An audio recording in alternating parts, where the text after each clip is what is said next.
శ్రీ గురుభ్యో నమః. హరి ఓం. దంతాంచలేన ధరణీతలమున్నమయ్య పాతాళకేళిషు ధృతాదివరాగలీలం ఉల్లాఘనోత్ఫణఫణాధర గీయమాన క్రీడావదానమిభరాజముఖం నమామః.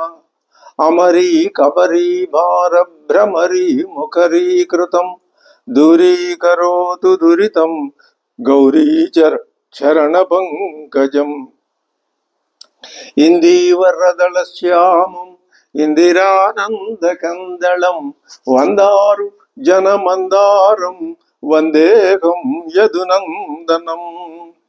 వాగర్ధావివ సంపృక్తౌ వాగర్ధ ప్రతిపత్తయే జగతః పితరౌ వందే పార్వతీ పరమేశ్వరౌ.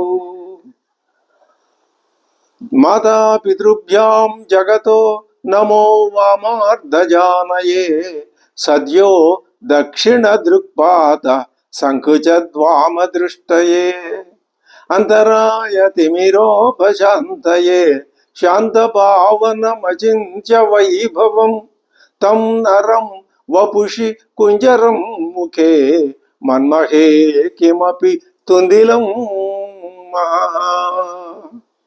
శరణం కరవాణి శర్మదం తే చరణం వాణి చరాచరోపజీవ్యం కరుణామసృణైః కటాక్షపాతైః కురు మామంబ కృతార్థ సార్ధవాగం. ఆశాసు రాశీభవదంగవల్లి భాసేవ దాసీకృత దుగ్ధ సింధుం మందస్మితైర్నిందిత శారదేందుం వందే అరవిందాసన సుందరిత్వాం. శారదా శారదాంబోజ వదనా వదనాంబుజే సర్వదా సర్వదాస్మాకం సన్నిధి సన్నిధిం క్రియాత్. శ్రీరామం జనకాత్మజా కుజతటీ శ్రీగంధ సంగోల్లసద్వక్షో వీధిం ఉదారం ఆశ్రిత ముని ప్రాదుర్భవత్కల్పకం బ్రహ్మేశానముఖామరస్తుతం అజం బ్రహ్మాండ అఖండాధిపం వందే కోసలకన్యకాసుతమహం వారాశి గర్వాపహం. సాకేతే మణినిర్మితే ప్రవిలసత్ సౌధాయుతానాం శతే అంతర్గేహమతీత భానునిలయే చండత్ ప్రతాపోజ్వలే హర్మ్యే భర్మమయే ఘన ఘన రవైర్ఘంటాశతైరావృతే డోలాకల్ప విహారిణం రఘుపతిం సీతా సమేతం భజే. సాకేతే సౌధబద్ధధ్వజశతమహితే రాజమార్గే విశాలే ఘంటారావైరుపేతే కనక కుధయుతే గంధనాగే వసంతం దివ్యాకల్పోజ్వలాంగం రథగజతొరగైరావృతం సుప్రసన్నం రామం శ్వేత ఆతపత్రావృత ముఖకమలం చింతయామ్యంతరంగే. సాకేతే మణికోటిభిః సుఖచితే దివ్యాంబరాలంకృతే హేమస్తంభ సహస్రకోటి ఘటితే తారాపదాత్యున్నతే రమ్యస్వర్ణమయే విచిత్ర భవనే దివ్యాంతరిక్షే ముదా రామం స్మేర ముఖాంబుజం రఘుపతిం సీతా సమేతం భజే. శ్రీ గురుభ్యో నమః. హరి ఓం. తండ్రిని కలుసుకోవడానికి శ్రీరాముడు అంతఃపురంలోకి వెళ్ళాడు. తతః ప్రవిష్టే పితురంతికం తదా. ఇక ఆయన లోపలికి వెళ్ళాడు శ్రీరామచంద్రుడు తండ్రి గారిని కలుసుకోవడానికి. ఆయనతో వచ్చిన వాళ్ళంతా ద్వారం వద్దనే అక్కడక్కడే నిలబడిపోయారు. ఇంక వాళ్ళు నిలబడి అక్కడ తిరిగి ఆయన యొక్క మళ్ళీ ఎప్పుడు బయటకు వస్తాడా ఏమిటి విశేషం తెలుసుకుందామని వాళ్ళు ఆగిపోయారన్నమాట. అక్కడ వెనక్కి వెళ్ళిపోలా, అక్కడే ఉండిపోయారు, వాళ్ళు నిరీక్షిస్తున్నారు. వీళ్ళ నిరీక్షణ ఎలా ఉందో వాల్మీకి మహర్షి చెప్తున్నాడు. యథోదయం చంద్రమస సరిత్పతి,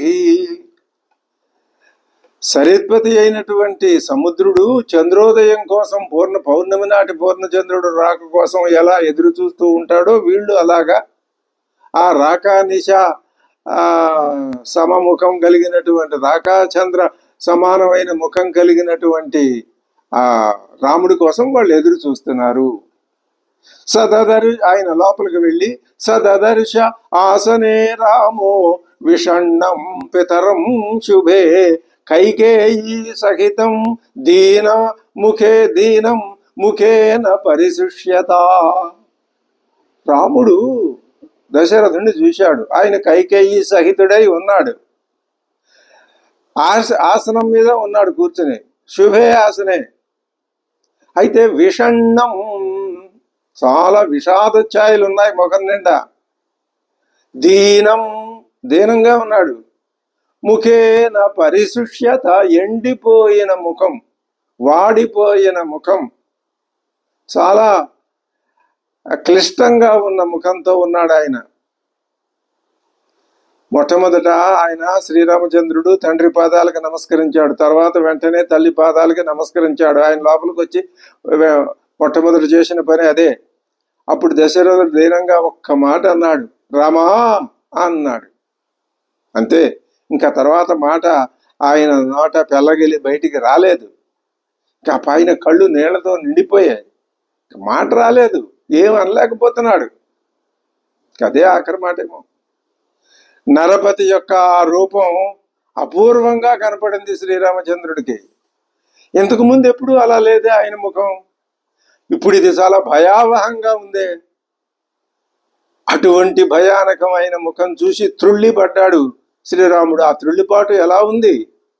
ఒక భయంకరమైన విషసర్పాన్ని తొక్కిన వాడు ఎలాగా అదిరిపోతాడో అలా ఆయన భయవిహ్వలుడైపోయాడు. ఎలా ఉన్నాడు దశరథుడు? ఎటువంటి సంతోష చిహ్నాలు ముఖం మీద లేవు. కృషించిపోయి ఉన్నాడు. ఎడతెగకుండా నిట్టూర్పులు, దీర్ఘమైన నిట్టూర్పులు నిట్టూరుస్తూనే ఉన్నాడు. రాహుగ్రస్తుడైన సూర్యుడిలాగా ఉన్నాడు. రాహుగ్రస్తుడైన సూర్యుడికి ఏమాత్రం కళా కాంతి ఉండవు. అబద్ధాలాడి నిస్తేజస్కుడైన ఒక ఋషిలాగా ఉన్నట్ట వాల్మీకి మహర్షి పోలిక. ఋషే, ఆ బాహ్య లక్షణాలు ఏవో ఉండి ఉంటాయి, కానీ అబద్ధం ఆడటం వల్ల ఆయన ముఖంలో కళ లేదు. అలాగే ఇప్పుడు దశరథుడి ముఖంలో ఏమాత్రం కళ లేదు. శ్రీరాముడికి పరిస్థితి అర్థం కాల. నన్ను చూసి కూడా తండ్రి మాట్లాడటం లేదే, ఏమిటి కారణం? ఎందుకు ఈయన మానసిక క్షోభ అనుభవిస్తున్నాడు? అప్పుడు ఆ మాట తలుచుకునేసరికి ఆయనకి పరితాపం పెరిగిపోయి విషణ్ణ వదనంతో ఆయన అప్పుడు కైకేయికి వైపు తిరిగి, అమ్మా, పొరపాటుగా నేనేదైనా అపరాధం చేశానా? కచిన్మయాపరాధం అజ్ఞానాద్యేన మే పితా కుపిత తన్మమా చక్ష్వ త్వంచైవైనం ప్రసాదయ. నువ్వే ఆయన్ని ప్రసాదింపచేయవమ్మా. ఆయన సుప్రసన్నుడయ్యేటట్లు, నా పట్ల సుముఖంగా ఉండేటట్లు తండ్రి గారిని నువ్వే చేయవమ్మా తల్లి. ఎందుకు ఆయన నా మీద? నేనేమీ అపరాధం చేయలేదే. ఏమైనా అపరాధం చేశానా? ఎలాగా? తెలియక ఏదైనా అపరాధం చేసి ఉంటే అది క్షమించి నా పట్ల సుముఖుడు కమ్మని నువ్వు చెప్పమ్మా. ఎందుకు ఆయన కోపంతో, నా మీద కోపంతో ఉన్నాడు? నువ్వు చెప్పు అమ్మా. అమ్మా, అప్రసన్న మనా కిన్ను సదా మాం ప్రతివత్సల వివర్ణ వదనో దీనో నహి మాం అభిభాషతే. అసలు ఆయన నాతో మాట్లాడలేదు. రామాను ఒక్క మాటే అన్నాడే, ఇంకొక మాట బయటికి అంటలేదే. ఆయన అప్రసన్న మన, ఆయన ముఖం అంతా నా మీద చాలా అయిష్టంగా ఉన్నట్లుంది. సదా ఆయన ఎప్పుడు మాం ప్రతి వత్సల, నన్ను చూస్తే ఆయన ఎంత ఆనందిస్తాడమ్మా. అటువంటిది ఏమిటి ఇలా ఉన్నాడు ఈయన ఇవాళ? విషణ్ణ వదన, విషాదంతో నిండిపోయిన ముఖం, దీన, దీనుడుగా ఉన్నాడు. ఇంత దైన్యం నేను మా తండ్రి గారి ముఖంలో ఎప్పుడు చూడలేదమ్మా. శారీరో మానసో వాపి కచిదేనం బాధతే. ఏమైనా శారీరకమైన రోగమా, మానసికమైన రోగం ఏదైనా, ఆది వ్యాధి, వ్యాధి శారీరకమైంది, ఆది మానసికమైంది. అయినా ఆయనకి అవి ఏమీ రెండు ఉండాల్సిన అవసరం లేదే. ఎందుకు ఆయన ఈ విధంగా దేనివల్ల బాధపడుతున్నాడు? సంతాపో వితాపో వా దుర్లభం హి సదా సుఖం. ఆయనకి ఇటువంటివి అసలు సంతాపం దేనివల్ల?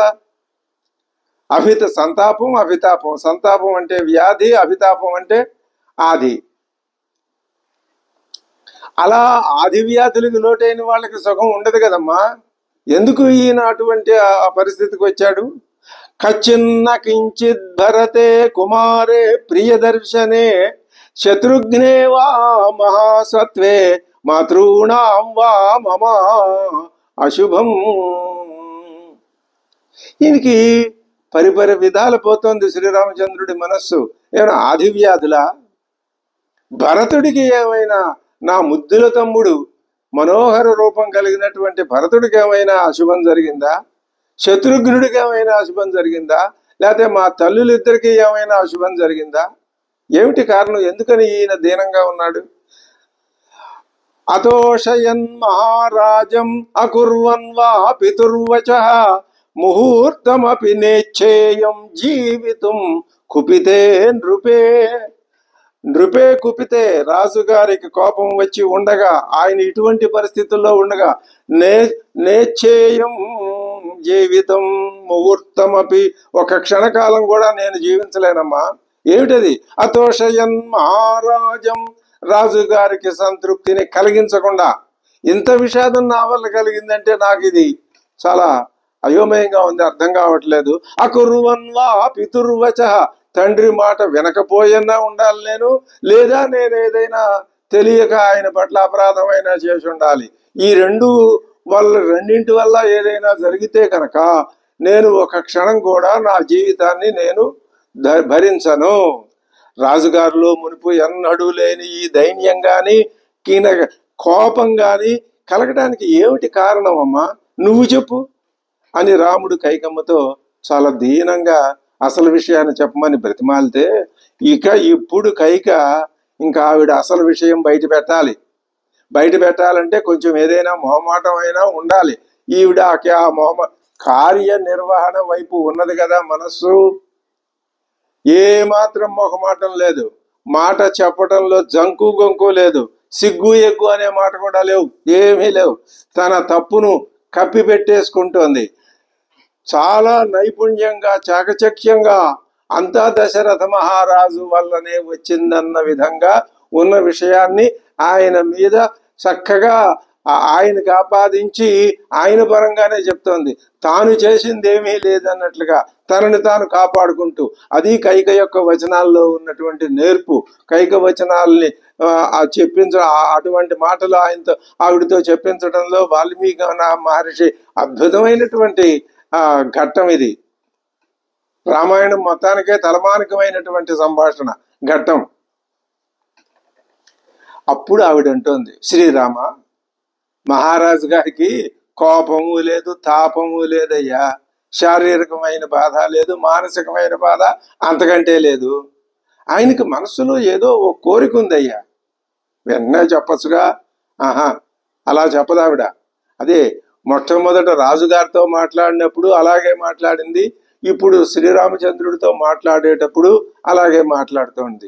స్త్రీ పాత్రలో స్త్రీ యొక్క మనస్సు దుర్బలురాలు అని, అబల అని అనవచ్చును లోకంలో, కానీ ఎంత మనోధైర్యంతో, మరి ఎటువంటి నిర్భీతిగా ఆవిడ తన వాదాన్ని వినిపిస్తోందో కైకమ్మ పాత్ర ద్వారా నిరూపిస్తున్నాడు వాల్మీకి మహర్షి. ఇది చాలా జాగ్రత్తగా గమనిస్తేనే గాని మనకి ఈ విషయం అది బోధలోకి రాదు. ఆవిడంటోంది, ఆయనకి ఆది లేదు, వ్యాధి లేదు. ఆయన మనస్సులో ఏదో బాధపడుతున్నాడు. దేనికి బాధపడుతున్నాడో ఈవిడికి తెలియదా? తెలుసు. కానీ ఆ బాధ తన్నోటితో తాను తన వల్ల వచ్చిందని మాత్రం పొరపాటుని చెప్పదు. కించిన్మనోగతం త్వస్య త్వద్భయాన్నభిభాషతే. నువ్వేమైనా, అది రాముడి మీదకి వెళ్ళిపోతుంది. త్వద్భయాత్, నీ వల్ల ఏదైనా భయం కలుగుతుందేమో అని నా అభిభాషతే. ఆయన చెప్పట్లేదు, నోరు మూసుకుని కూర్చున్నాడు మెదలకుండా. కించిన్మనోగతంతు అస్య, తన మనసులో ఉన్న ఒక్క మాట కూడా బయట పెట్టలేదు, కానీ మనోగతం ఉన్నది, ఏదో ఉన్నది. నువ్వేమంటావు అని చెప్పలేక ఆయన తటపటాయిస్తున్నాడు. ప్రియంత్వాం, ఎందుకని? నువ్వంటే ఆయనకి ఇష్టం. అమ్మా, ఇది వాదం అంటే. నువ్వంటే ఆయనకి ఇష్టం లేదనే మాట పొరపాటును కూడా కైకమ్మ శ్రీరాముడితో అనదు. లోకమంతా చెప్పే మాట ఈవిడ దాన్ని పక్కకి పెట్టి చెప్తే ఎవరు నమ్ముతారు, ఎవరు నమ్మరు కదా. వాదంలో బలం ఉండదు కదా. నమ్మటం నమ్మకపోవటం ఇతరుల సంగతి అలా ఉంచాలి. ఆవిడ వాదంలో బలం ఏర్పడాలిగా. వాదాన్ని ఎవరు కాదంటానికి వీల్లేదుగా. ప్రియంత్వాం, నువ్వంటే ఆయనకి ఎంత ప్రేమోగా తెలుసా. అందుకని నీతో అప్రియం వక్తుం వాణి నాశోపవర్తతే, ఆయన ముఖంలో నుంచి నీకు అప్రియమైన మాట చెప్పడానికి మాట రావట్లా. ఎందుకని? నువ్వు ఆయనకి ప్రియం ఇష్టడైన వాడివి, కానీ మనసులో ఏదో ఒక కోరిక మాత్రం ఉన్నది. అది అలా పెట్టుకుని పాపం ఆయన ఎంత దుఃఖిస్తున్నాడో చూడు ఆ మహానుభావుడు. ఇలా చెప్పేసరికి వీటన్నింటికీ అతీతమైన మనస్థితి కలవాడు శ్రీరామచంద్రుడు. అదే మామూలు మానవుడైతే అపరాధం అంతా దశరథుడిదే అని నమ్మక తప్పదు. సరే, పూర్వం నేను అసలు విషయం చెప్తాను విను. మహారాజు గారు నాకు ఓ వరం ఇచ్చారు. ఆ వరాన్ని నెరవేర్చడం అన్నది నీ వలనే సాధ్యం. నువ్వున్నావు మధ్యలో. మహారాజు నాకు ఇచ్చిన వరానికి అది జరగటానికి మధ్యలో నువ్వున్నావు. కానీ ఇప్పుడు ఆయన వరం ఎందుకు ఇచ్చారా అని ఒక సామాన్య మానవుడిలాగా, ఒక మూర్ఖుడిలాగా, ఒక అజ్ఞానిలాగా పశ్చాత్తాపడిపోతున్నాడు. వరం ఇచ్చాడు, ఇచ్చినప్పుడు ఇప్పుడు ఎందుకు ఇచ్చానా అని బాధపడుతున్నాడు. ఎందువల్ల? రాముడు ఉన్నాడు మధ్యలో. ఇక్కడ రాముడికి అప్రియం జరుగుతుందట ఆయన వరం నెరవేరిస్తే. ఎలా నెమ్మదిగా చెప్తున్నదో చూడండి. ఆయన దశరథుడు కైకకి ఇచ్చిన వరాన్ని నెరవేరిస్తే రాముడు బాధపడిపోతాడట, రాముడికి అప్రియం జరుగుతుందట. అది నిజమే, ఆవిడ నిజాన్నే చెప్తోంది. కానీ నిజాన్ని కూడా అది ఒక తన యొక్క మాటల నైపుణ్యంతో దాన్ని ఏదో దాచిపెట్టినట్లుగా, లేదా తనకు అనుకూలమైన పరిస్థితిలో ఉన్నట్లుగా చెప్పటం, అది ఇక్కడ నేర్పు. మనం ఇది మనస్తత్వ శాస్త్రం అంటారు ఆధునిక భాషలో. ఆ మనస్తత్వ శాస్త్రం వాల్మీకి మహర్షికి, నారదుడికి తెలిసినంతగా ఇప్పుడు ఈనాటికి కూడా ధైర్యంగా స్పష్టంగా చెప్పచ్చు. ఇటువంటి రామాయణం మన మహాకవుల యొక్క కావ్యాల్లో కానీ, రామాయణం, భాగవతం, భారతంలో కానీ ఈ మనస్తత్వం నిరూపింపబడిన ఘట్టాలు చూసినట్లయితే అది ఈనాటికి ఏమాత్రం దాంట్లో విలువలు తగ్గవు. అంతకంటే కొత్తదేమీ లేదు మనస్తత్వ శాస్త్ర విషయంలో. అంత చక్కగా నిరూపిస్తున్నాడు. అది నా నిరర్ధం ఆయన ఇప్పుడు బాధపడుతున్నా. నిరర్ధం గత జలే సేతుం బంధితుమిచ్చతి. ఆయన ఇప్పుడు ఏం చేస్తున్నాడు? నాకు ఇచ్చినటువంటి వరాల్ని ఎగ్గొట్టాలి. ఎందుకని? నీకు అప్రియం జరుగుతుందని. ఇది ఎలా ఉందంటే, వరాలేమో ఇచ్చేసి అక్కడ నీళ్లు ఉన్నంతసేపు దానికి అడ్డుకట్ట వేయకుండా, నీళ్లు వెళ్ళిపోయిన తర్వాత అడ్డుకట్టేస్తే ఏం ప్రయోజనం? వరం ఇచ్చేసిన తర్వాత అది చెయ్యనంటే ఏం ఉపయోగం? ఒక లోకోక్తి కూడా ఉపయోగించి తన వాదానికి మంచి బలాన్ని చేకూరుస్తుంది అమ్మవారు. ధర్మమూలం. శ్రీరామ, ఈ జగత్తుకి నీకు తెలుసు కదా, నీకు నేను వేరే చెప్పాలా? ఈ జగత్తుకి ధర్మమే మూలం. కైకి చెప్పినా, దశరథుడు చెప్పినా, శ్రీరాముడు చెప్పినా, మహర్షులు ఎవ్వరు చెప్పినా ఈ మాట సత్యం. ఆ సత్యమైన మాటను ఉపయోగించుకుంటోంది ఆవిడ. ఒక విధంగా ఆలోచిస్తే కైక మాటల్ని తప్పు పట్టాల్సిన పని లేదు, కైకకి దుర్మార్గత్వాన్ని ఆరోపించాల్సిన పని లేదు. ఏ మనిషి కూడా, మానవ మాత్రుడు కొంచెమైనా తన స్వార్థాన్ని చూసుకోకుండా పూర్తిగా 100% పరార్థాన్నే చేసేవాళ్ళు మానవుల్లో ఉండరు, ఒక్క శ్రీరామచంద్రుడు తప్ప. కాబట్టి ఈ మానవులంతా ఏం చేయాలి? శ్రీరామచంద్రుని యొక్క మార్గంలో వెడితేనే గాని మోక్షం లేదు, లేకపోతే ఈ లోకం నరకంలాగా ఇలాగే ఉంటుంది. అలా ఉండకూడదు. ఈ లోకం ఇక్కడే స్వర్గంలాగా వైకుంఠంలాగా మారాలన్నదే రామాయణం యొక్క పరమ లక్ష్యం. అందుకే ఆ కథ ఆ విధంగా జరగటం. శ్రీరామ, ఈ జగత్తుకి సత్యమే మూలమయ్యా. ధర్మమూలమిదం రామ విదితం చ సతామపి. సత్పురుషులకు కూడా తెలిసి సంగతి ఏమని, ఇదం ఈ జగత్తుకి మూలం ధర్మమే అని.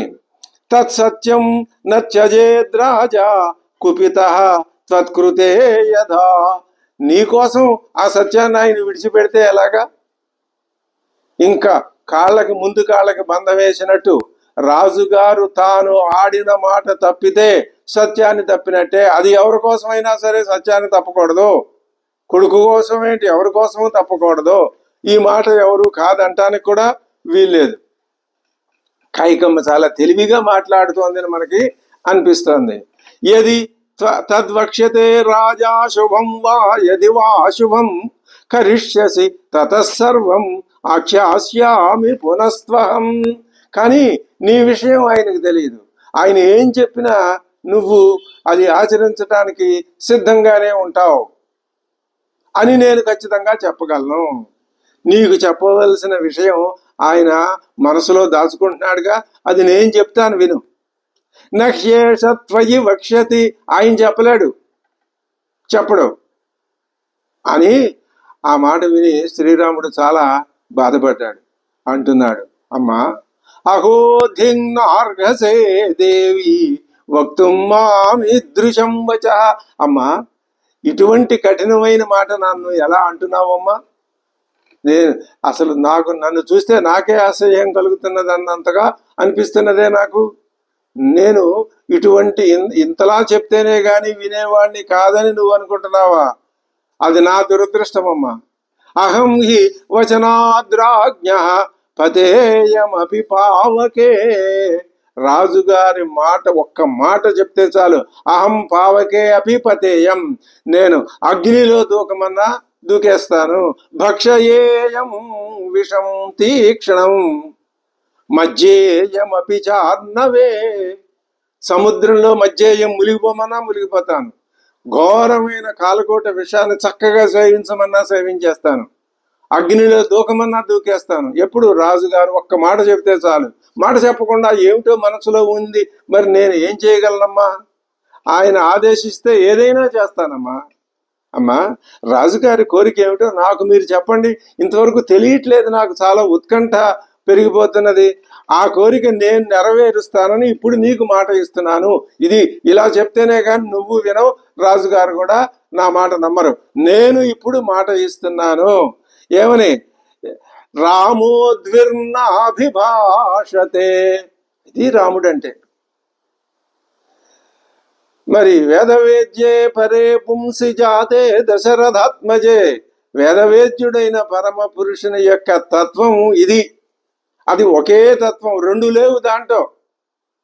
అదే శ్రీరామచంద్రుని యొక్క ఆ నడవడిలో, మాట తీరులో కూడా. రామోద్విర్నాభిభాషతే. ఇది లౌకికం అనుకోండి, అది పారలౌకికం అనుకోండి. అక్కడ అది నిజం, అదే ఇక్కడికి వస్తే ఇది నిజం. దానికి ఇది దీని ప్రతిబింబం. అదే చెప్తున్నాడు, రామోద్విర్నాభిభాషతే. రాముడు ఆడిన మాట తప్పడు. ముందు ఒక మాట, కాదు అలా కాదు, తూచి అని ఇంకొక మాట అన్నాడు. ఇది రాముని యొక్క జీవితంలో లేదు. కాబట్టి మీరు నిర్భయంగా చెప్పండి, అమ్మా నేను మాట ఇస్తున్నాను. రాజుగారు మీకు ఏ వరం ఇచ్చాడో ఆ వరం నేను అడ్డమంటున్నాను కదా. నేను ఆయనకి ప్రియమైన వాడిని కాబట్టి నాకు అప్రియమైన మాట చెప్పడానికి ఆయన బాధపడుతున్నాడు అంటున్నారు కదా. నేను అప్రియమని కాదు, ప్రియమని కాదు, రాజుగారు చెప్పిన మాట ఏ మాట అయినా నేను చెప్పాను కదా, ప్రతిజ్ఞ చేశాను కదా, నేను చేస్తాను, నెరవేరుస్తాను. అప్పటికి ధైర్యం ఏర్పడింది. ఆవిడికి ఎప్పుడు ధైర్యమే. ఎందుకని? కౌసల్య కన్నా కూడా కైకమ్మే శ్రీరామచంద్రుణ్ణి పుత్రుడి కంటే ఎక్కువగా తన భరతుడి కంటే ఎక్కువగా చూసింది. మరి ఏమిటిది? ఇది అంతే, ఇది దేవతల కార్యం. అసలు రామాయణం వచ్చింది, రాముడు వచ్చిందే అందుకు కదా. ఎందుకు? మానవ లోకంలో ఉన్న దుర్గుణాలు పోతే మానవుడు ఎవడో వాడి నిజస్వరూపం వాడికి తెలుస్తుంది. ఇది కంటే అని, ఇది కాసుల పేరు అని, ఇది వడ్డాణం అని, ఇది నెక్లెస్ అని, ఆ పేర్లన్నీ పోతే ఇదంతా బంగారమే అని తెలుస్తుంది. అంతే. అంటే నామరూపాలు పోయి స్వస్వరూపం తెలుస్తుంది. తెలుసుకోగలిగితే. లేకపోతే తీర్థానికి తీర్థం, ప్రసాదానికి ప్రసాదం, కథదారిని కథే. ఎప్పుడూ కథ కంచికి పోతూనే ఉంటుంది. మనం చదువుతాం, ఇంటికి పోతూనే ఉంటాం. కానీ మనకి మాత్రం ఆ విధమైనటువంటి దాన్ని విచక్షణ కలగాలి. కలగదని ఎలా అంటారు? ఎవరంటారు? కలిగి తీరాలి. అదే చెప్తున్నాడు. అప్పుడు కైకంటున్నది, శ్రీరామ నేను ఇప్పుడు నిర్భయంగా చెప్తాను విను. పూర్వం దేవాసురుడికి యుద్ధం జరిగిందయ్యా. అప్పుడు మీ తండ్రి గారు ఆ ఘోరమైన యుద్ధంలో మూర్చిపోయారు. అప్పుడు నేను ఆయన్ని కాపాడి పక్కకి తీసుకువెళ్ళి ఆయనకి ప్రాణాపాయం జరగకుండా చూశాను. అప్పుడు ఆయన నాకు 2 వరాలు ఇచ్చారు. అవి నెరవేర్చమ అని నేను ఎప్పుడు కావాలంటే అప్పుడు నేను వాటిని మీ దగ్గర నుంచి తీసుకుంటానని ఆయనతో చెప్పాను. ఇప్పుడు నేను ఆయన 2 వరాలు అడిగాను. ఇప్పుడు మళ్ళీ చెప్తున్నాను విను. మొట్టమొదటి వరం భరతస్య అభిషేచనం, భరతుణ్ణి రాజ్యానికి అభిషేకించటం. రెండవది గమనం దండకారణ్యే తవచ అద్యైవ రాఘవ. కొండ పగలగొట్టినట్టు విషయం అంతా మొత్తం చెప్పేసింది ఆవిడ. అద్యైవ, హే రాఘవ, ఓ రఘువంశంలో జన్మించినటువంటి రఘువంశం యొక్క కీర్తి ప్రతిష్టలన్నింటినీ మోస్తున్నటువంటి ఓ రాఘవ, తవ నీ యొక్క దండకారణ్యం ప్రతి గమనం అద్యైవ, ఈ రోజే నువ్వు దండకారణ్యానికి వెళ్ళిపోవాలి. భరతస్య అభిషేచనం, భరతునికి అభిషేకం జరగాలి. యది సత్య ప్రతిజ్ఞం త్వం పితరం కర్తుమిచ్చసి, మీ తండ్రి గారి మాట నెరవేరాలంటే, మీ తండ్రి గారు అబద్ధములు కోరు అని అనిపించుకోకుండా ఉండాలంటే, మీ తండ్రి గారి యొక్క ప్రతిజ్ఞ నెరవేరాలంటే నువ్వు ఈ పని చెయ్యాలి. ఆత్మానంచ, నువ్వు కూడా మాట ఇచ్చావుగా, నీ మాట నెరవేరాలన్నా నువ్వు ఈ పని చేయాలి. నువ్వు కూడా ఆడి తప్పని వాడివైతే మమ వాక్యమిదం శృణు, నా మాట చెప్తున్నాను విను. మీ తండ్రి ఆజ్ఞకు కట్టుబడి ఉండు. యథా అనేన ప్రతిశ్రుతం, అది ఆయన చేసిన ప్రతిజ్ఞ మేరకి నువ్వు నీ నడవడిని కట్టుబడి ఉండి నువ్వు అప్పుడు చెప్పిన విధానంగా చెయ్యి. ఈయన చేత ప్రతిశ్రుతం, ఈయన చేత చేయబడిన ప్రతిజ్ఞ ఏదైతే ఉన్నదో అది జాగ్రత్తగా విను నువ్వు. త్వయా అరణ్యం ప్రవేష్టవ్యం 9 వర్షాణి పంచచ, 9 పంచ 14 సంవత్సరాలు నువ్వు అరణ్యంలో ప్రవేష్టవ్యం, నువ్వు వెళ్లాల్సిందే. భరతశ్చాభిషిచ్యేత, భరతుడు అభిషేకింపబడవలసిందే. యదే తదభిషేచనం, నువ్వు ఇక్కడే అభిషేకమిమం త్యక్త్వా, ఇంకా ఇంతకంటే నిర్మోహమాటంగా స్పష్టంగా చెప్పడం జరగదు. ఇప్పుడు నీకు అభిషేకం అని చెప్తున్నారు. ఇదంతా ఉత్సవం జరుగుతుంది కదా. ఇమం అభిషేకం త్యక్త్వా, నువ్వు విడిచిపెట్టు, నువ్వు అభిషేకం చేసుకోకు, నువ్వు యువరాజుగా ఉండకు. జటాచీరధరో భవ, ఆ మహారాజు లాంఛనాలు, కిరీటాలు ఇవన్నీ విడిచిపెట్టు. జడలు కట్టే జుట్టు, నార వస్త్రాలు ధరించు. వెళ్ళు దండకారణ్యానికి, 14 సంవత్సరాలు అక్కడ ఉండు. భరతుడిని ఇక్కడ అభిషేకం చేయమని చెప్పు. భరతుడే ఈ కోసల దేశాన్ని పరిపాలించుగాక. ఈ వరాల్ని ఇచ్చిన కారణంగా ఆయన నీ మీద ప్రేమతో కుమిలిపోతున్నాడయ్యా. ఆ మాట కూడా చెప్తోంది ఆవిడ. నీ మీద ప్రేమ, నిన్నేమో అరణ్యాలకు వెళ్ళమనాలి, భరతుడికి అభిషేకం చెయ్యాలి. ఈ మాట చెప్పలేక ఆయన కుమిలిపోతున్నాడు. శ్రామ, నీ మాట నువ్వు నిలబెట్టుకో. నీ తండ్రిని తరింపజెయ్యి. నీ తండ్రి సత్యవాక్కు, సత్యప్రతిజ్ఞుడు అనిపించుకునేటట్లు చెయ్యి నువ్వు. కైకమ్మ పరుషవర్చనాలను విన్న శ్రీరామునికి ఏమాత్రం శోకం కలగలేదు. ఆయన వచ్చినప్పుడు ఎంత నవ్వుతూ చిరునవ్వు ముఖంతో ఉన్నాడో ఇప్పుడు అలాగే ఉన్నాడు. ఎక్కడ ఈషన్ మాత్రం కూడా. అది రాముడు అంటే. నచైవ రామ ప్రవివేశ శోకం. అసలు రాముడికి శోకం అన్నది ఈషన్ మాత్రం కూడా రాలేదు. కానీ మహారాజు మాత్రం తన పుత్రుడికి రాబోయే ఆపదలు తలుచుకుని కుమిలిపోతున్నాడు ఆయన. అంత ఘోరమైన బాధ. ఆ రోజు ఉదయం పట్టాభిషేకం అన్నప్పుడు కొలువుకోవటంలో ఎంత ఆనందించాడో సాయంత్రానికి అంతకంటే ఎన్నో రెట్లు ఎక్కువ దుఃఖాన్ని, దైన్యాన్ని, హీన స్థితిని ఆయన ఇప్పుడు అసలు ఇంతకంటే హీనస్థితి లోకంలో ఎవరికే ఉండదన్నంత స్థితిని ఆయన ఇప్పుడు అనుభవిస్తున్నాడు. రెండూ ఒకే రోజున అనుభవించాడు. మరి అసలు అది ఎలాంటి పరిస్థితో? జీవలోకం ఎప్పుడు ఇలాగే ఉంటుంది. దీనిని శ్రీరామచంద్రుడి లాగా తీసుకోవాలి. దశరథుడి కష్టాన్ని ఆయన బాధపడుతున్నాడు.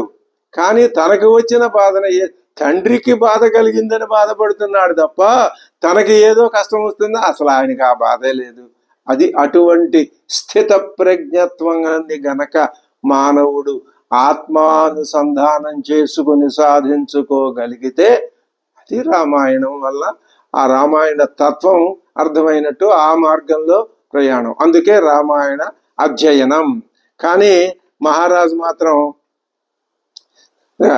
కైకమ్మ మాటలు ఎవరికైనా అప్రియమైతే అది సామాన్య మానవుడికి గుండె బద్దలయ్యే మాటలవి. కానీ శ్రుత్వా నవ్వివ్యధే రామ. రాముడు ఆ మాటలు వింటే సామాన్యుడు ఏమవుతాడు? వెంటనే విపరీతమైన కోపం వస్తుంది, లేదా ఏడుపు వస్తుంది, దేనికైనా గురవుతాడు. నవ్వివ్యధే రామ. రాముడికి మాత్రం వ్యధ, ఈషన్ మాత్రం కలగలేదు అంటున్నాడు ఆయన. ఏవమస్తు. బా అద్భుతమైన ఏవమస్తు. ఇలా జరుగుతుంది. ఏమిటి ఇలా జరిగేది? గమిష్యామి వనం వస్తుం అహం త్వితః. ఇక్కడి నుంచే నేను సరాసరి బయలుదేరి వనం గమిష్యామి అహం, నేను వనానికి వెళ్ళిపోతాను. ఏవమస్తు, ఇది జరుగుతుంది. జటాజినధరో రాజ్ఞ ప్రతిజ్ఞామనుపాలయన్. రాజుగారి మాటని నిలబెట్టడం కోసం జటాజినధారినై నేను అడవులకి వెళ్ళిపోతాను. కానీ మహారాజుకి నా స్వభావం. ఇక్కడ మళ్ళీ ఒక చిన్న విషయాన్ని శ్రీరామచంద్రుడు తన మనస్సులో ఉన్నటువంటి చిన్న ఆశంకని తీర్చుకోవటం కోసం అసలు అటు తండ్రి గారు ఆ ముక్క చెప్పొచ్చు కదా, ఎందుకు ఆయన చెప్పలేకపోతున్నాడు? ఆయన ఎందుకు చెప్పలేకపోతున్నాడు తెలియదా? కైకమ్మ చెప్పిందిగా నువ్వంటే ఇష్టమని. కానీ ఈయన అది లోకానికి తెలియజేయాలి ఆ మాట. ఆయన ఎందుకు నాతో చెప్పలేకపోతున్నాడు? అది నిజమే. తాను శ్రీరాముడు ఎందుకు బాధపడుతున్నాడు? తండ్రి తనను దూరంగా పెడుతున్నాడనేటటువంటి ఒక బాధ ఆయన మనసులో కలుగుతోంది. అది కూడా ఆయన భరించలేడు. నిజానికి దాన్ని పట్టించుకోకర్లా వదిలిపెట్టేసి వెళ్ళిపోవచ్చు. కానీ అలా కాదు. ఎంత సూక్ష్మాతి సూక్ష్మమైన విషయాలు కూడా ఇక్కడ జరుగుతున్నాయో, అవి తీసుకొచ్చి చూపించబడుతున్నాయో ఆ కథలో, అది రచన విధానం. ఇదివరకటి కంటే నన్ను ఆయన ప్రేమగా ఎందుకు ఇదివరకు ఎప్పుడు ప్రేమగా పలకరించేవాడే, ఎందుకు పలకరించట్లేదు ఇప్పుడు? ఇది నాకు అర్థం కావట్లేదమ్మా. ఆయన చెప్తే నేను ఏదైనా చేస్తాను కదా. ఆయన నాకు హితుడు, గురుడు, తండ్రి. భరతుని పట్టాభిషేకం అనే మాట ఆయన స్వయంగా నాతో అనలేదే. ఆ మాట నాతో చెప్పడానికి నేను పనికిరాను ఆయనకి. అదే నాకు చాలా బాధగా ఉంది. హృదయం దహతీవమే. నా హృదయం దహించుకుపోతోంది. భరతుడికి అభిషేకం అని నాతో చెప్పకుండా అది నాకు చాలా బాధ కదా, నన్ను అవమానించినట్టు కదా. నీకు సంతోషాన్ని కలిగించడానికి ఆయన చేసిన ప్రతిజ్ఞని, ఇచ్చిన మాటని నేను పాటించకుండా ఉంటానా అమ్మా? నీకు సంతోషం కలిగించడానికి ఆయన మాట ఇవ్వటం, అది నేను కాదంటవా? ఇది జరిగేది కాదమ్మా. నువ్వు తండ్రి గారిని ఓదార్చు. అయ్యో ఇదేమి వసుధాసక్తనయనో మందమశ్రూని ముంచతి. బాబా, ఈయన దీనస్థితి అసలు చూడడానికి చాలా ఘోరంగా ఉంది. వసుధాసక్తనయన, నేల వైపే చూస్తున్నాడు. అశ్రూని ముంచతి, కన్నీటి చుక్కలు ధారాపాతంగా కారిపోతున్నాయి. దూతలు ఈ రోజే బయలుదేరి కేకయ దేశానికి వెళ్ళి భరతుణ్ణి తీసుకుని వచ్చుదురుగాక. ఆ విధంగా నువ్వు ఆజ్ఞాపించమ్మా అని అలా నువ్వు ఆజ్ఞాపించాలని నేను కోరుతున్నాను. దండకారణ్యమేషోహమితో గచ్చామి సత్వరః అవిచార్య పితుర్వాక్యం. నాకు అసలు పితుర్వాక్యమే ప్రధానం. అది నాకు మంచిదా చెడ్డదా ఇదా అదా అనేది కాదు. ఆయన ఏం చెప్పినా సరే అవిచార్య, దాన్ని నేను ఆలోచించను, శంకించను, ఎదురు ప్రశ్నించను. నేను మాత్రం అమలు జరిపి తీరుతాను. ఏషా దండకం ఇతో గచ్చామి. ఎటువంటి సంకోచం నాకు లేదు. సమం సమావస్తు చతుర్దశ. కైకమ్మకి ఈ మాటలు విని ఘంటాపథంగా స్పష్టంగా చెప్పాడు కదా శ్రీరాముడు. ఈవిడికి చాలా ఆనందం కలిగింది. అందరి ప్రవర్తన ఇక్కడ ఎలా ఉంది? దేవకార్య విధాన నిర్వహణ సామర్థ్యం వైపుకే దారి తీస్తోంది. కైకమ్మ ఆనందించింది అంటే అర్థమేమి? ఆవిడ అంతర్ హృదయం వేరు, ఆవిడ బాహ్య ప్రవర్తన వేరు. ఇది విరుద్ధమైంది కాదు. అది వ్యక్తిత్వంలో ఘోరమైన విషయం కాదు. అంతర్ హృదయం ఉన్నది అని ఎక్కడా ఎవరూ చెప్పట్లేదు, కానీ అంతే. అప్పుడు అంటున్నది అమ్మవారు, శ్రీరామ అలాగే కాని దూతలు వెళ్తారు, నువ్వు కూడా వనవాస గమనానికి జాగు చెయ్యవు అని నేను అనుకుంటున్నాను. రామ తస్మాదిత శీఘ్రం అనంగంతుమర్హసి. ఇక వెంటనే నువ్వు వనానికి వెళ్ళిపోవాల్సిందే. నీతో మాట్లాడడానికి మహారాజు సిగ్గుపడుతున్నాడయ్యా. నువ్వు మాత్రం ఏమాత్రం ఆలోచన చేయకుండా ఆలస్యం చేయకుండా ఇక్కడి నుంచి బయలుదేరు. నువ్వు బయలుదేరేదాకా ఆయన అసలు మంచి నీళ్లు సుఖైనా ముట్టుకోడు, అన్నపానాల్ని అసలు ఆయన దగ్గరికి రానియడు. ఇదంతా చూస్తున్నాడు, వింటూనే ఉన్నాడు. ఆయన వింటలేదని అనుకోక్కర్లేదు, ఇదంతా తనకేం తెలియట్లేదని అనుకోకూడదు. మహారాజుకి అంతా తెలుస్తూనే ఉంది. ఆయన ఇంత ఘోరమైన విషయం కైక శ్రీరామచంద్రుల మధ్య జరిగిన ఈ సంభాషణ, కైక కోరికలు బయట పెట్టడం, ఆయన నెరవేరుస్తానని మాట ఇవ్వటం, అరణ్యాలకు వెళ్ళిపోతానని ఖచ్చితంగా చెప్పటం, ఇదంతా వింటూ ఉంటే ఆయనకి మళ్ళీ మూర్ఛపడిపోయాడు. శ్రీరాముడు మహారాజుని నెమ్మదిగా తన చేతులతో ఎత్తి లేపి కూర్చోబెట్టాడు ఆసనం మీద.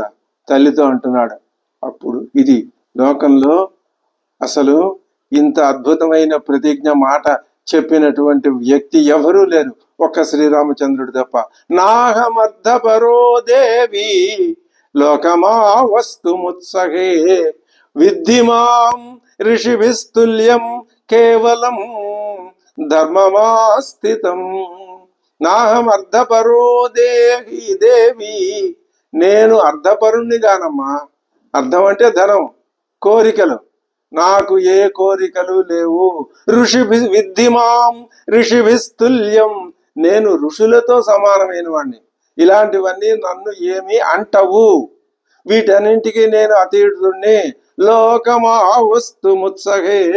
లోకంలో వసించటానికి నేనేమాత్రం, లోకంలో అంటే నగరంలో ఉండాలని నాకేమీ లేదు. అడవి అయినా ఒకటే, నగరం అయినా ఒకటే. ఋషిభిస్తుల్యం. ఋషులు అరణ్యాల్లోనే ఉంటారు కాబట్టి నన్ను ఋషులతో సమానమైన వాడుగా నువ్వు గుర్తించు.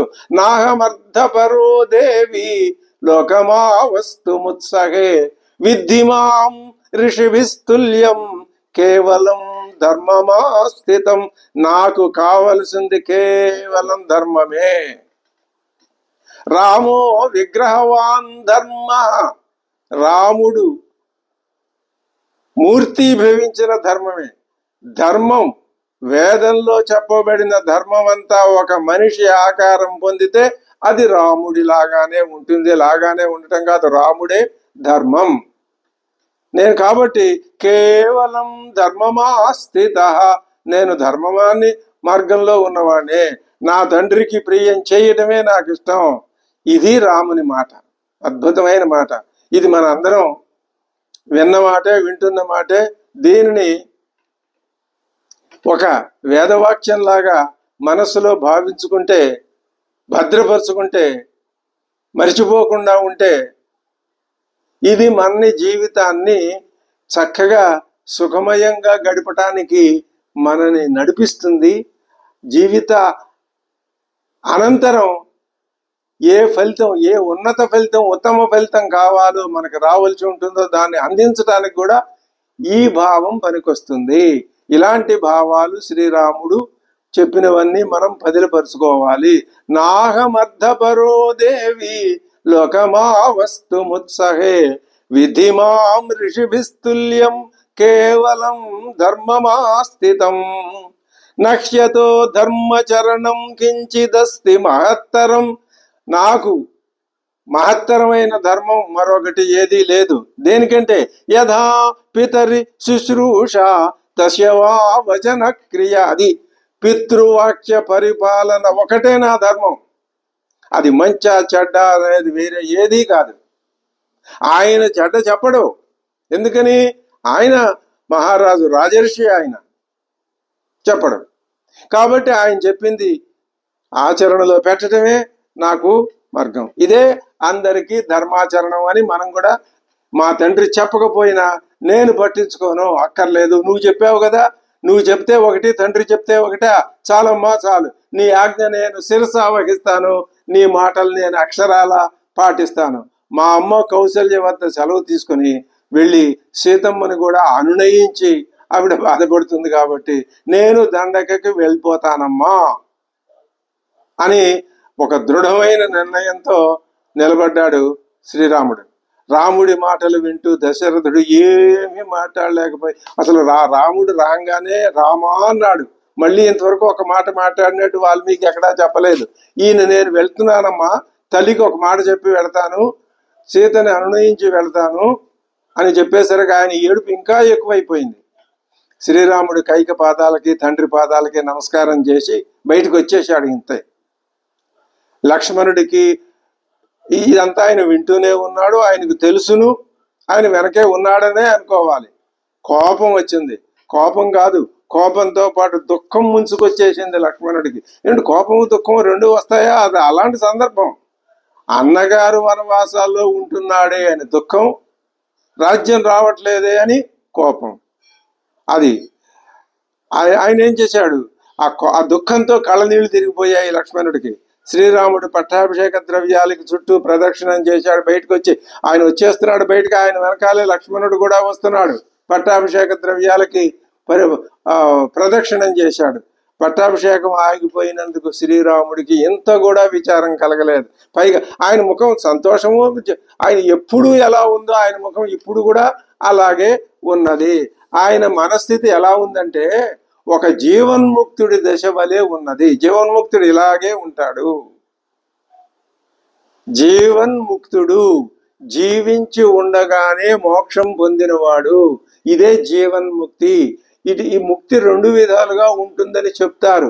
జీవన్ముక్తి అంటే మనిషి జీవించి ఉండగానే మోక్షం పొందితే, మోక్షం పొందినవాడు ఎలా ఉంటాడో జీవిస్తాడు, అన్ని క్రియాకలాపాల్లో పాల్గొంటూ ఉంటాడు, కానీ ఏది ఆయన హృదయానికి అంటదో అదే జీవన్ముక్తి. ఇప్పుడు ఉదాహరణకి భాగవతంలో శుక మహర్షి ఉన్నాడు, వ్యాస మహర్షి ఉన్నాడు. ఇలాంటి వాళ్ళంతా జీవన్ముక్తులు. మరి ఈయన శ్రీరామచంద్రుడు ఆయన జీవన్ముక్తుడే. ఆయన పరిస్థితి అలా ఉన్నది. నిర్వికారంగా సర్వలోకాతిగస్యేవ లక్ష్యతే చిత్త విక్రియ. అది జీవన్ముక్తి అంటే. సర్వలోక అతిగం, లోకాలన్నింటికంటే మించినటువంటి చిత్తస్థితి. లోకస్థితి కంటే మించటం అంటే ఏమి? ఈ లోకంలో కష్టాలు సుఖాలు లేని స్థితి ఉంటుంది కదా, అదే ఆ జీవన్ముక్తి అంటే. ముక్తి విదేహముక్తి, జీవన్ముక్తి. విదేహముక్తి అంటే శరీర పతనం అయిపోయిన తర్వాత జీవుడు మోక్షం పొందటం. ఇది దృష్టం కాదు. కొంతమంది సంపూర్ణంగా విశ్వసిస్తారు, కొంతమంది విశ్వసించరు. ఆచరించే వాళ్ళల్లోనే విశ్వాసం ఉండదు. ఇది రకరకాలుగా ఉంది ప్రపంచం, లోకం. కానీ ముక్తి అనేది ఉన్నది అంటే అది నిజం కావాలి, నిజమే అని అనిపించాలి అంటే జీవన్ముక్తే ముక్తి. అది ప్రత్యక్షంగా చూపిస్తున్నాడు శ్రీరాముడు. ఇంతకంటే అద్భుతమైనటువంటి విషయం, రమణీయమైన సందేశం. అసలు ఆ మాట కూడా ఎలా ఉంది? సర్వలోకాతిగస్యేవ లక్ష్యతే చిత్త విక్రియ. చిత్త విక్రియ ఉండకూడదు, అదే జీవన్ముక్తి. దీని గురించి భగవద్గీత, ఏషా బ్రాహ్మీ స్థితి పార్థ అని అక్కడ శ్రీకృష్ణ పరమ ఈయనేగా ఆయన, ఆయనే ఈయన, సరే ఇద్దరిది ఒకే మాట. అయితే ఆ దాని యొక్క ఇది పరిస్థితులు వేరు.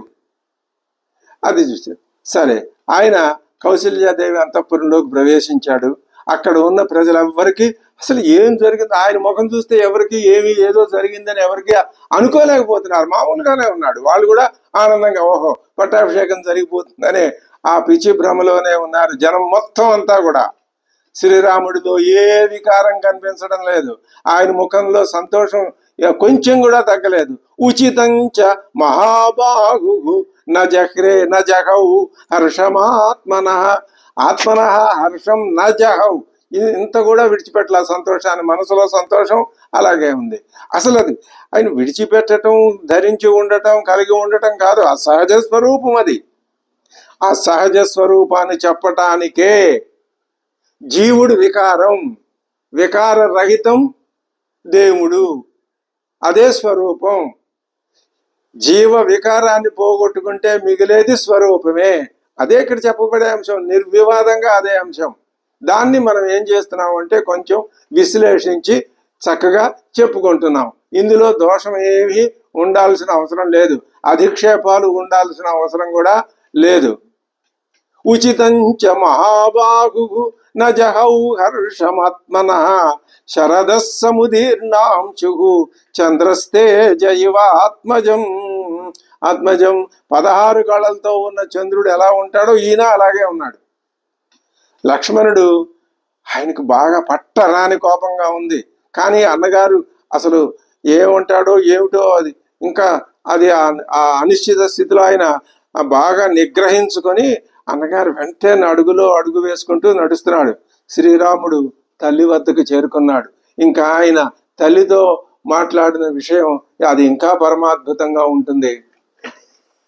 ఈ విధంగా రామాయణం అడుగడుక్కి మనకి ఎంతో ఉత్కంఠ, ఎంతో అనుభవాన్ని, ఎంతో గుణపాఠాన్ని, ఎంతో నేర్చుకోవలసినటువంటి విషయాల్ని ప్రబోధిస్తున్నది. ఇది మన ఈ కృషి ఈ విధంగా ముందుకు జరిగితే అది ఆ శ్రీరామ పరబ్రహ్మ యొక్క అనుగ్రహమే అని భావిస్తూ ప్రస్తుతానికి స్వస్తి.